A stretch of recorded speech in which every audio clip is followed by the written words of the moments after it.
मंत्रिपदाचा राजीनामा दिलाय, आमदारकीचं काय घेऊन बसलाय, हे शब्द आहेत छगन भुजबळ यांचे। त्यांनी मनोज जरांगे यांच्या छगन भुजबळ यांचं करिअर उद्ध्वस्त करू, त्यांनी आमच्या वाटेला जाऊ नये या विधानाला प्रत्युत्तर देताना असं बोलले होते। अर्थात या सगळ्यामुळेच आता भुजबळ यांची यंदाची आमदारकी धोक्यात आली आहे का? यंदाच्या विधानसभा निवडणुकीत येवला जिंकणं भुजबळांना अवघड जाईल का? नेमकं काय होऊ शकतं हेच या व्हिडिओच्या माध्यमातून जाणून घेऊयात। नमस्कार, मी संजना, कसमादे अपडेटमध्ये आपलं स्वागत। नुकताच पार पडलेल्या लोकसभा निवडणुकीत नाशिकमधून छगन भुजबळ यांना उमेदवारी दिली जाणार होती, तशी चर्चा होती। त्यांचं नाव देखील चर्चेत होतं, पण मराठा आणि ओबीसी आरक्षणाच्या वादामुळे मराठ्यांची नाराजी ओढावून घेणं शक्य नसल्यामुळे छगन भुजबळ यांना उमेदवारी दिली गेली नाही, त्यामुळे ते नाराज होते असं देखील सांगितलं गेलं। या निवडणुकीत मनोज जरांगे यांनी नाव घेऊन पाडू असा इशारा दिलाय।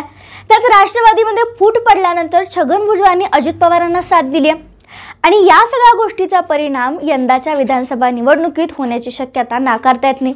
आता यासाठी आपण छगन भुजबळ यांचा येवल्याचा राजकीय प्रवास कसा होता, अर्थात त्यांचा राजकीय प्रवास कसा होता, निवडणुकीत काय काय झालं होतं याच्यावर नजर टाकूयात। खरं तर छगन भुजबळ यांचा राजकीय प्रवास सुरू झाला तो शिवसेनेतून। भाजी मंडईत असणाऱ्या भुजबळांच्या कानावर बाळासाहेब ठाकरेंचा आवाज पडला आणि यामुळे प्रभावित होत त्यांनी शिवसेनेत प्रवेश केला। शिवसेनेत ते निडर नेते अशी त्यांची ओळख झाली, पण नंतर काही न पटलेल्या गोष्टीमुळे भुजबळांनी शिवसेनेतून बंड केलं आणि बंडानंतर मुंबईत राहणं त्यांना अवघड वाटू लागलं। त्यांनी नंतर राष्ट्रवादीत प्रवेश केला, नंतर ते विधान परिषदेवर देखील गेले। काँग्रेस राष्ट्रवादी पक्षाच्या काळात ते महाराष्ट्राचे गृहमंत्री झालेत। पुढे त्यांनी 2004ला विधानसभा निवडणूक लढवली आणि ते येवल्याचे आमदार झाले। यावेळी कल्याणराव पाटील हा मराठा उमेदवार त्यांच्या समोर होता। पुढे 2009ला देखील भुजबळांनी आमदारकी लढवली। यावेळी त्यांच्या समोर शिवसेनेचे माणिकराव शिंदे यांनी निवडणूक लढवली होती आणि यावेळी देखील भुजबळ चांगल्या मताने निवडून आले। 2014ला देखील भुजबळ यांच्या विरोधात शिवसेनेचे संभाजी पवार हे रिंगणात होते। अर्थात या सगळ्या निवडणुका येवल्यातूनच झाल्या। त्यावेळी भुजबळांच्या मताचा टक्का वाढला आणि 2014च्या निवडणुकीत 46,442 मताधिक्य घेऊन भुजबळ पुन्हा एकदा येवल्याचे आमदार झाले। पण 2016ला महाराष्ट्र सदन प्रकरणी भुजबळ यांची रवानगी जेलमध्ये झाली आणि त्याच वेळी भुजबळ यांचं राजकीय अस्तित्व संपलं अशी चर्चा सुरू झाली, पण भुजबळ त्यातूनही तरले। 2019च्या निवडणुकीत तरीही इतकं सगळं होऊन येवलावासियांनी भुजबळांना भरभरून प्रतिसाद दिला, त्यांना मत दिलं आणि 2019ला पुन्हा एकदा चौथ्यांदा भुजबळ हे येवल्याचे आमदार झाले। त्यानंतरच्या गोष्टी आता महाराष्ट्राला पाठ झाल्यात असं म्हणलं तरी हरकत नाही। म्हणजे 2019 नंतर काय झालं, महाविकास आघाडी नंतर सत्तांतर बंड हे सगळं तुम्हाला माहीतच आहे। पण 2019 नंतर महाराष्ट्राचं जे राजकारण आहे ते 360 डिग्रीत वळलं। यानंतर 2022 नंतर तर पुलाखालून बरंच पाणी वाहून गेले आणि त्यातही भुजबळांच्या निगडीत 2 महत्त्वाच्या गोष्टी घडल्या, ज्यामुळे ते अडचणीत सापडण्याची शक्यता आहे किंवा येवल्यातून त्यांची आमदारकी धोक्यात येण्याची शक्यता वर्तवली जाते। त्याच्याबद्दल देखील आपण बोलूयात। आता बघा, भुजबळ गेली 4 टर्म म्हणजेच 20 वर्ष येवल्याचे आमदार आहेत आणि मी उल्लेख केला त्याप्रमाणे ज्या ज्या निवडणुका 2004 पासून झाल्या त्या प्रत्येक निवडणुकीत भुजबळांच्या विरोधात जो उमेदवार होता तो मराठा उमेदवार होता आणि तरी देखील येवलावासियांनी भुजबळांना साथ दिली, पसंती दिली। म्हणजेच इथल्या निवडणुकीवर जातीय ध्रुवीकरणाचा किंवा जातीपातीचा आत्तापर्यंत तरी जास्त परिणाम असा झाला नाही। पण मी म्हटलं तसं 2019 नंतर पुलाखालून बरंच पाणी वाहून गेले। मराठा आरक्षणाच्या विरोधात भुजबळांनी घेतलेली भूमिका यंदा निवडणुकीत त्यांच्यासाठी महत्त्वाची ठरू शकते।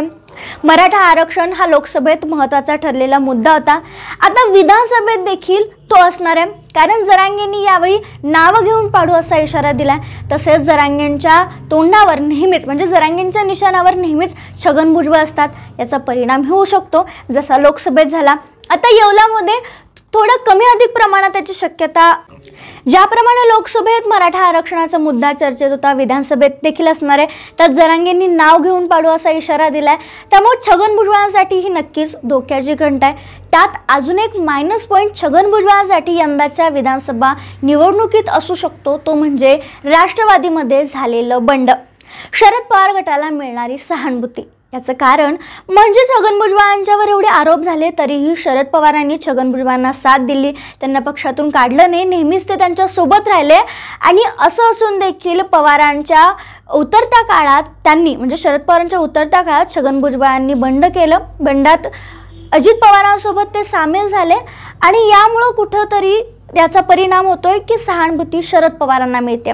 आणि शिवाय जेव्हा बंड झालं, जेव्हा राष्ट्रवादी फुटली, तेव्हा देखील थोड्याच दिवसात शरद पवारांनी येवल्यात आपली सभा देखील घेतली होती.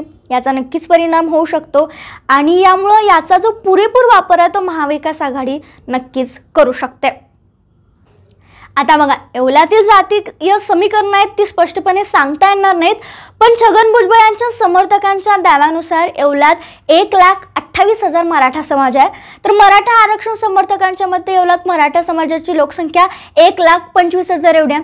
तर भुजबळ यांच्या समर्थकांच्या दाव्यानुसार येवल्यात 1,20,000 ओबीसी आहे, तर मराठा आरक्षण समर्थकांच्या दाव्यात ओबीसींची संख्या 80,000 एवढी आहे. त्यामुळे ही जातीय समीकरणं आणि मराठा ओबीसी हे मतदार सोडले तर मुस्लिम दलित ही मतं कोणाकडे वळतील हे पाहावं लागणार आहे. दरम्यान भुजबळांच्या विरोधात आघाडीनं प्लॅन आखायला सुरुवात केली आहे अशी देखील चर्चा आहे. त्यामुळे आता येणाऱ्या विधानसभा निवडणुकीत नेमकं काय होईल हे पाहावं लागणार आहे. दरम्यान तुम्हाला काय वाटतं, भुजबळांना यंदा येवल्यातून निवडून येणं शक्य आहे का? काय वाटतं? जरांगेंनी जर भुजबळांचं नाव घेत मराठा मतदारांना आवाहन केलं तर भुजबळांना ही निवडणूक जड जाईल का? या सगळ्याबद्दलच तुमचं मत काय आम्हाला कमेंटमध्ये नक्की सांगा. व्हिडिओ आवडला असल्यास लाईक शेअर करायला विसरू नका आणि अशाच व्हिडिओसाठी कसमाद्य अपडेटला आठवणीनं सबस्क्राईब करा.